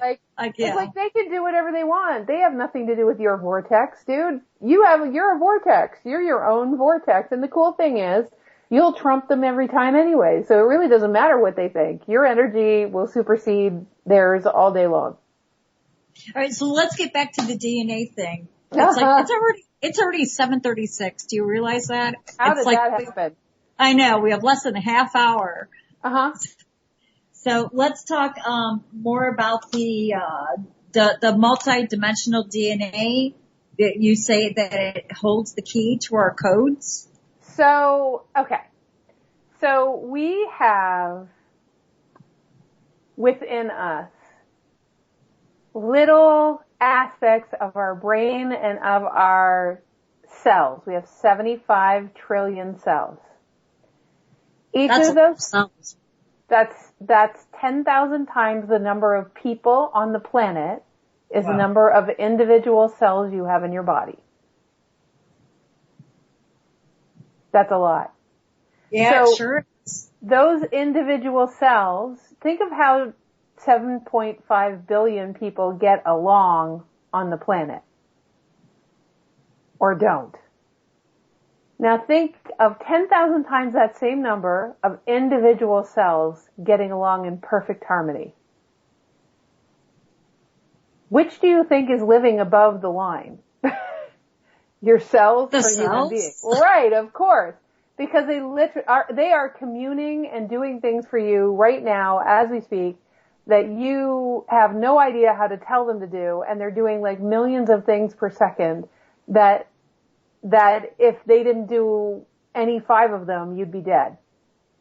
Right. So your cells are 100% for you. They are your best friends.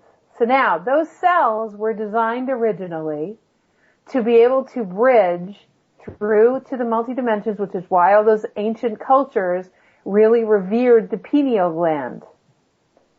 Because the pineal gland was the access to the other dimensions. In those other dimensions are the DNA codes that instruct, that can upgrade the human body to be able to build a bridge so that our default way of being, in other words, our human biology in 3D can upgrade to be consistently in communion with all of the other dimensions, so that we would have the abilities that Jesus, as you said at the beginning, was talking about from the get-go, saying you can do all this and more.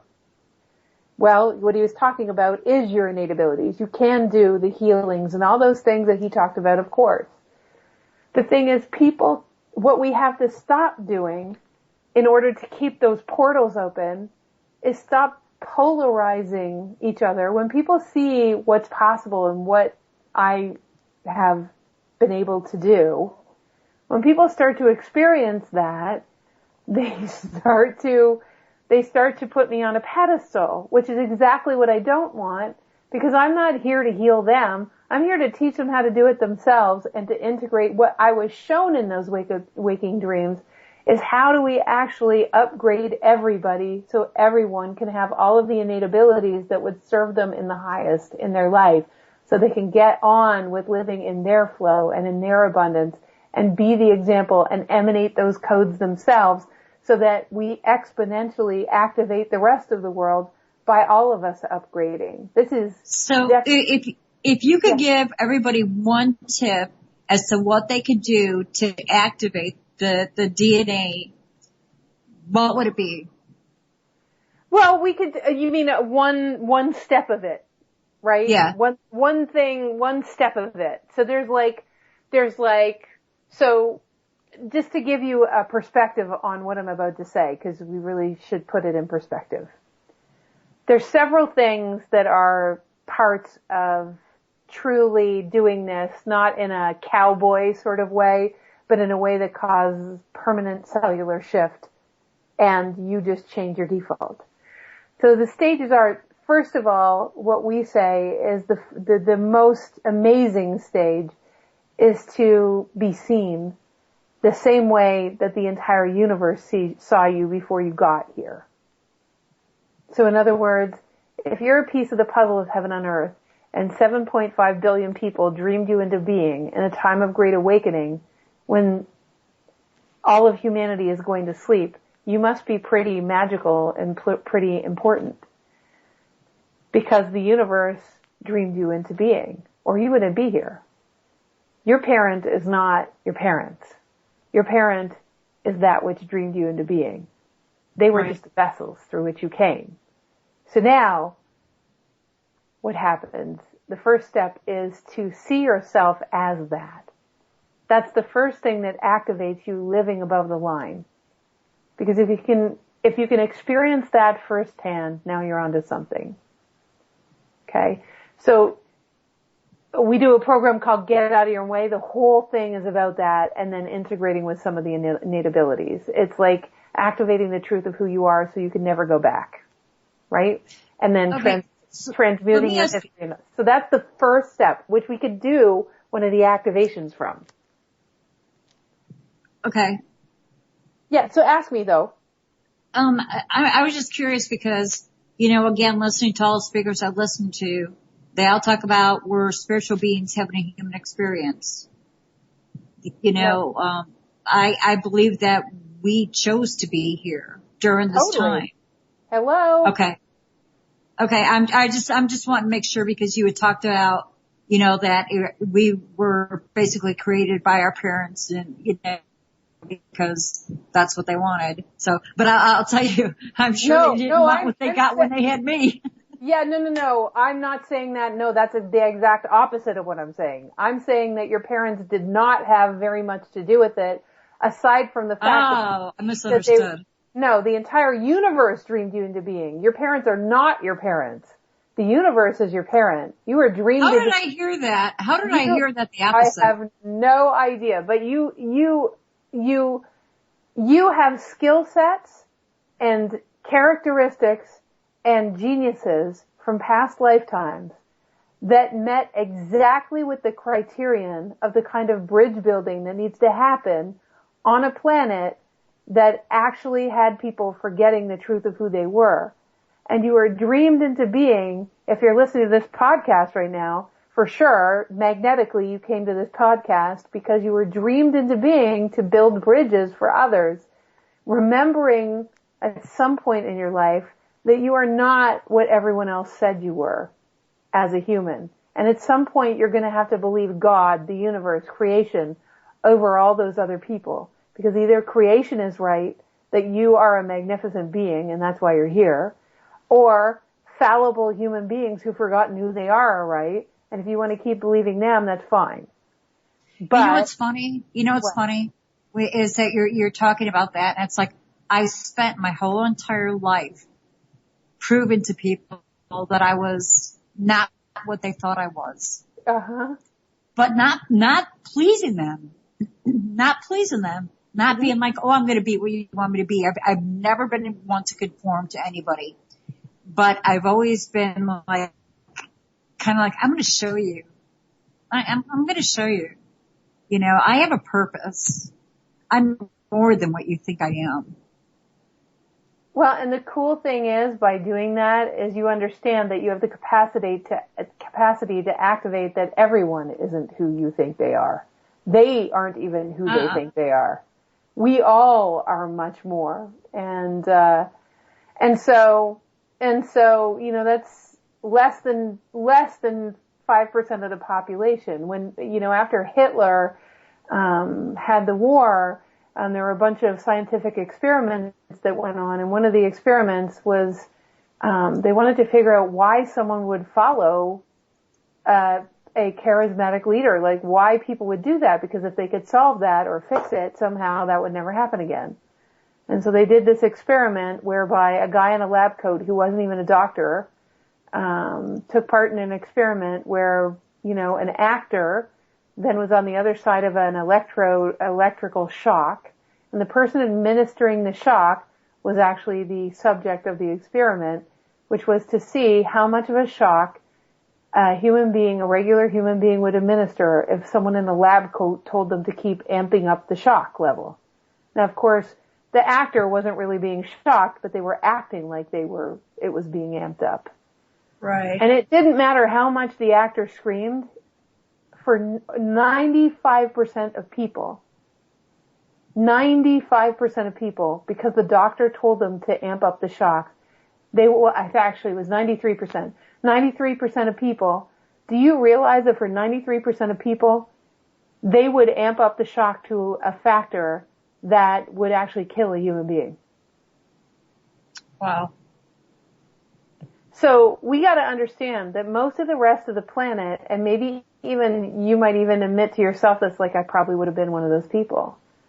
But in order to change a planet, you'd have to be doing what we talked about earlier, which is knowing your heart and knowing what's right to you and not following the crowd.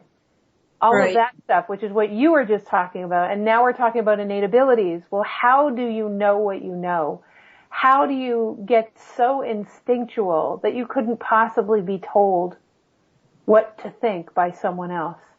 You'd have to embody your innate abilities so powerfully. So all of these codes that lie in your multidimensional realms actually cause you to have the wisdom of that all-seeing, all-knowing. It didn't matter what naysayers said around Jesus. Jesus just knew what he knew. Right. He knew what was possible. He just knew what he knew. He just kept saying his truth as far as he knew it. What if we were all that way? What if we all, and he did it all with compassion, without having love. He didn't do it by defending himself. He didn't do it by trying to fix anyone. He didn't do it by telling people they were broken. He didn't do it by telling people they were doing it wrong. He just did it with compassion and love. And what if we could all embody that way? What if we could? The world will be a much better place. Wouldn't it? Yes, it would. So, let's do a little activation because you asked me to do like a little piece. Now I want you guys to know what activations are. It's like me deliberately emanating out of my cells, in other words, out of my, what we call telomeres. The telomeres in my chromosomes. I'm emanating the codes and frequencies through my voice and through my beingness and through being with you, that actually activate a deeper truth so that doorways open for the codes to start to come in. This is not activating the specific codes because each of the codes has a specific frequency too. And how those are activated is not only by opening the portal, but then by doing those innate abilities that most people think are like, oh my God, those are gifts. I can't do that. But what you find out within like a half an hour is that you actually can do something that you thought was only for the special people. Okay? So then once you find out that you're able to do this, you have to continue to work that ability, to keep it up to par, to bring it to greater heights? That is such a great question. I don't think anyone's ever asked me that. You actually, once you open the portal and then you see you can do it, here's what happens, Joyce. That you are already born into a certain trajectory. It's not like a thin little pathway where that's your purpose, like as in fate. It's not like that. It's like a wide range of potentials that would be in your highest on the planet right now that would both make your heart sing and make humanity's heart sing. It would be a win-win-win for consciousness, humanity, and you. To go on any one of those, because we have, the free will to choose our direction, any one of those things, because of your skill sets and the trajectory you've already been on, would be amazing. The skill sets that you'll use are the ones that are going to get the most attention. And it's not going to be all 24, because you don't need all 24. You only need usually like 8 or 9 of them that you're going to use all the time, because it's part of the trajectory that you came to go forward on in life. And the other ones, you could access them if you wanted to, but really, you don't need to, because the thrill and the joy and the adventure that you're going on is so amazing. You're just super, like the 8 or 9 just like fill your heart. It's just so amazing. But the cool thing in finding out about your innate abilities is you realize you could do all 24, right? So the answer to your question is, your life is going to call you to certain ones, and you're going to get tons of practice. You won't be able to help it. You just will use them all the time, because it's we are running out of time. What I'm really curious about, I could sit here and talk to you all night, and I'm sure a lot of our listeners, I'm seeing comments in the chat room about what a good show this is. But one thing I'm curious about is when you talk about the superpowers and that we have 24 of them, but you talk about that we only need 9. What would those 9 be? Well, it depends on the person. It depends on the trajectory. So if you were meant to be musical, you were meant to like play in a band and emanate your frequencies through like the flute that you play in an orchestra, that's a totally different bunch of innate abilities than someone who's going to be a negotiator of contracts for some political organization who's waking up, right? They're going to use a completely different set of skill sets. So, for instance, for that negotiator, what they would want to be able to do is simultaneously be in the room while seeing the 30,000 foot view of what's going on with every person in the room, so they could understand what would be in the most harmony for all. They also would want to be able to individually read each of the people's energy, so that whatever needed to get said to bring everyone into harmony and congruency, so what would happen that was in the highest, so that's the second innate ability they would need. They would also need to come from a place of being able to commune multidimensionally with everyone in the room, such that the effect of what they're saying would be exponential over just if they were speaking linear 3-dimensional words. There would be more to it than that. Their ability to go direct with guidance would be really important. They'd have to be one with their guidance. So instead of listening to their guides and trying to hear some words, them and their guidance would just be one. That's another innate ability. For the musician, it might be the creativity that transcends linearity, such that they come up with things that are beyond what's ever been played.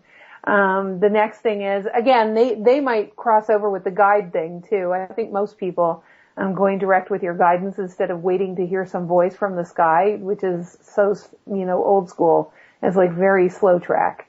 When you just are one with your guidance realms, you just act from that guidance. The other thing is playing what presents. For them, what would be really amazing is to go direct with the expansive nature of creation, such that they didn't have to think about what they were playing.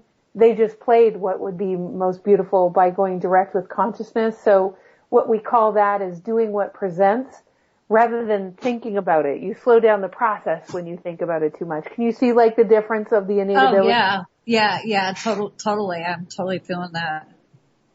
So, and what has to get out of the way in order to do that is, in order to do all of that, you can't be worried about what your father did to you when you were 3. You can't have protective mechanisms that, protective mechanisms that you invented in response to the fact that your mother was a narcissist. And therefore what happened is everyone else matters and you don't, so you turned off your feelings. If you turn off your feelings, it's going to be really hard to have your innate abilities because your innate abilities are based on instincts, which are in the spectrum of feelings. So what we did, the most important step, this is really interesting, Joyce. One of our innate abilities is to be able to, one of my innate abilities that I use a lot, given what I do for a living, is to teach people how to transmute thousands of limitations and their history in hours instead of in decades or lifetimes. So you can transmute thousands of old belief systems in minutes and hours by, for lack of we don't have much time, but let's say a toroidal, something that's a torus, that is kind of a technology that came through during the Wakened Dreams.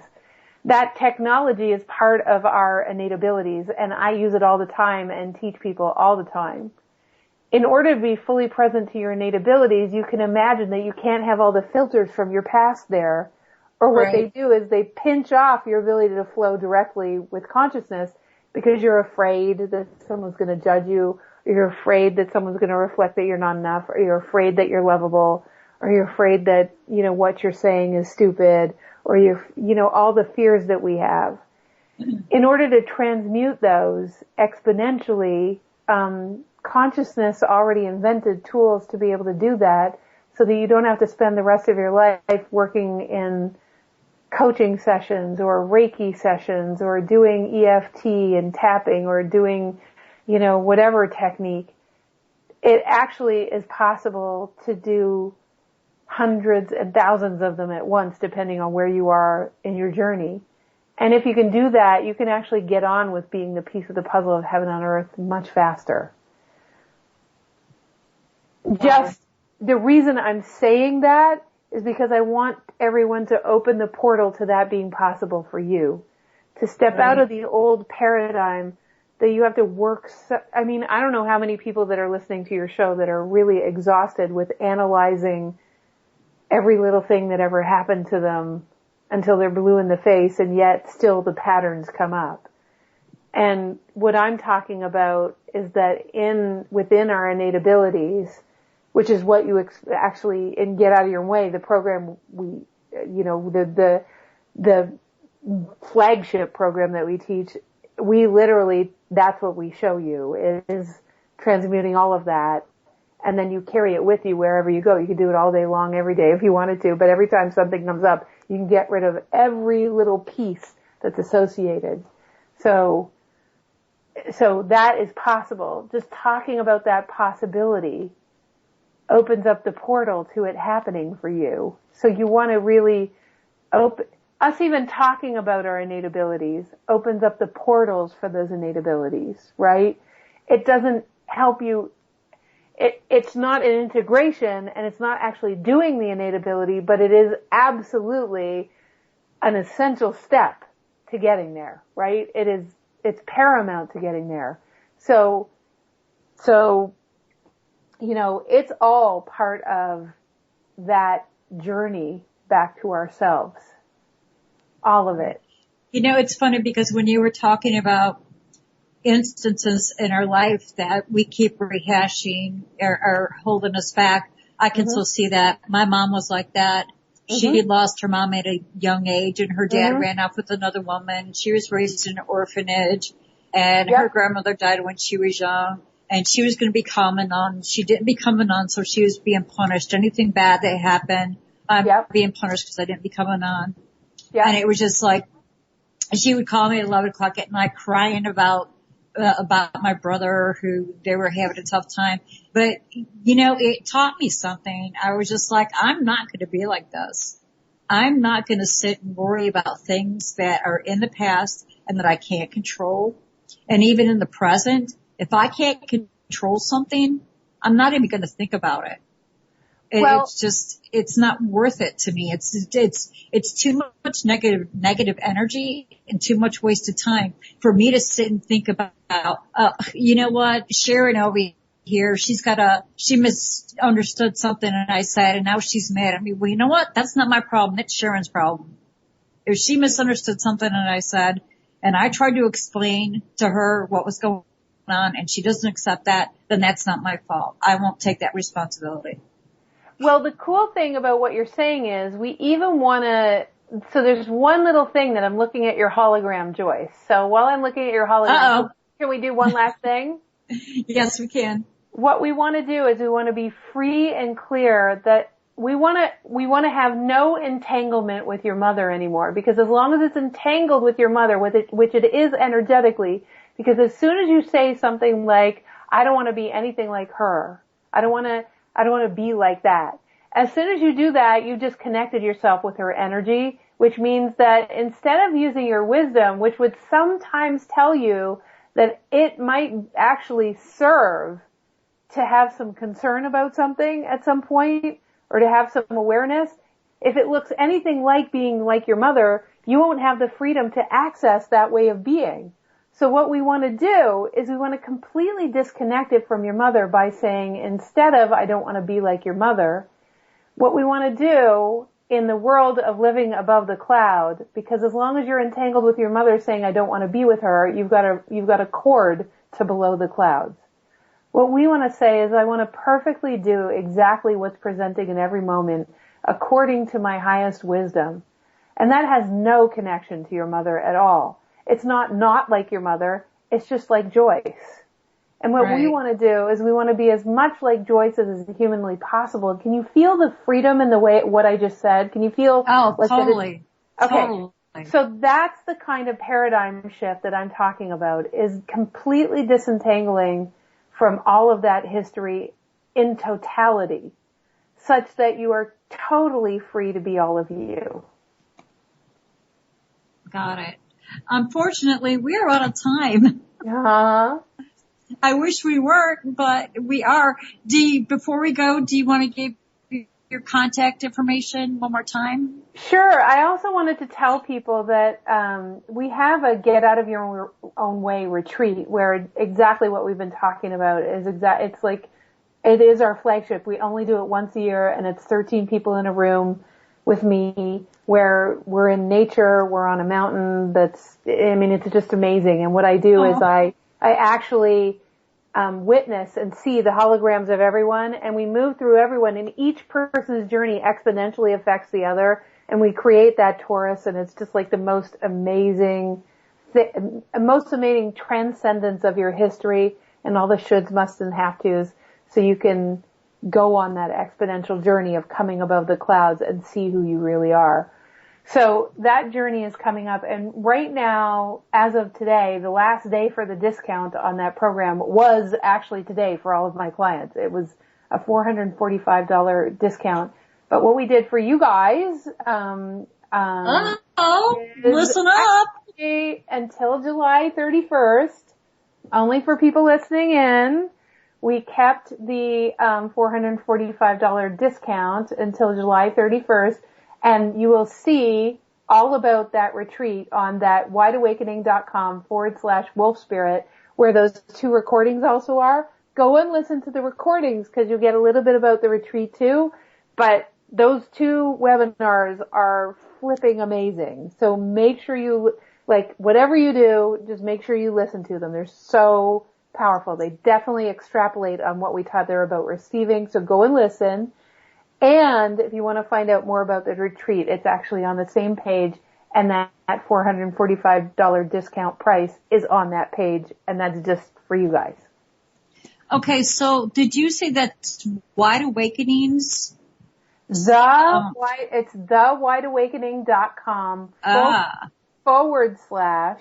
/wolf spirit. So thewideawakening.com /wolf spirit. And if you page down, you will see the 2 free webinars, and they're so flipping juicy. And the retreat is already a little bit over half full. So if anyone really feels the connection with me and you're just really ready for the fast track, then absolutely come play. Okay, I'm trying to put it in so I could put it up in the chat. Uh-huh. And it's not coming up. www.thewideawakening.com /wolf spirit. Thewideawakening.com /wolf spirit. You got it. And what it will take you to is a place where you have to put in your name and email, and then off you go. So I will send it to you by Skype right now so that you can have it. All right. Okay. Got it. Okay. So that's that. You can copy it, but it's a redirect link. So, yeah. Maybe Colleen can stick that in there for me because I'm actually I already did. using the tab. Oh, thank you, sweetie. You're the best. Look at you. You rock. So there you go. Yeah, Colleen's amazing. All right, Jennifer, I so appreciate you being on the show. It's been wonderful talking to you once again. And I hope I can, you know what now? I look forward to doing your retreat one day because I'm going to be there. Well, I would love you to, oh my God, Joyce, for you to experience that. It's such a quantum leap. I would love for you to be there, any day. And I'm going to one day. It's just, right now it's not a good time, but we're getting there. We're getting there. Yeah. And it's even possible. So just, let's see. I know it is. Right? Yeah, totally. So, my dear, I'm giving you a great big hug. Thank you so much for having me. And thank you, hugs to you too. Colleen, for working in the background, and thanks for being a part of the Heaven on Earth construction crew, Joyce. And thank you, Jennifer. We'll talk to you later. You have a good night. Okay. Bye. Right. Bye, everyone. Bye. Bye, everyone.